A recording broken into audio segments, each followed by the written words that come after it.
जी नमस्कार दोस्तों, आप देख रहे हैं मनी भोजपुरी न्यूज और मनी भोजपुरी न्यूज में आप सभी का स्वागत है। दोस्तों आप सभी को बता दूं कि हिट मशीन खेसारी लाल यादव का सारेगामा हम भोजपुरी से एक गाना आ रहा है, जिस गानों को लिखा है पवन पांडे और म्यूजिक दी है SBR और इस सॉन्ग को कंपोज किया है शुभम तिवारी।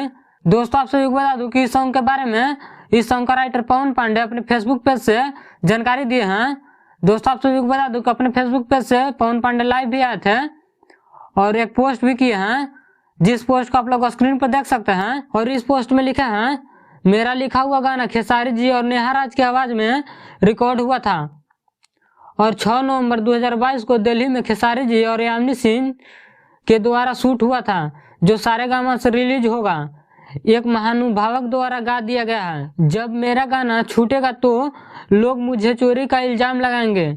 आप सभी जानते हैं कि खेसारी जी अभी लंदन में हैं। वो गाना न्यू ईयर में छोड़ना था जब वो आते तो, लेकिन कुछ लोग को चोरी करने का आदत हो गया है। आज मेरा ही गाना चोरी हो गया है। दोस्तों इस पोस्ट के बारे में क्या कहना चाहते हैं कमेंट करके जरूर बताएं। दोस्तों आप सभी को बता दूं कि हिट मशीन खेसारी लाल यादव का गाना चोरी हो गया है, इसी वजह से सारेगामा हम भोजपुरी से बहुत जल्द रिलीज किया जाएगा और इस सॉन्ग का पोस्टर आप सभी को बीच में बहुत जल्द लॉन्च किया जाएगा। तो दोस्तों इस वीडियो में इतना ही। इस वीडियो के बारे में क्या कहना चाहते हैं कमेंट करके जरूर बताएं। ऐसे ही भोजपुरी के सारी छोटी बड़ी खबरें देखने के लिए हमारे चैनल को सब्सक्राइब करें। मिलते हैं अगले वीडियो में, तब तक ले जय हिंद।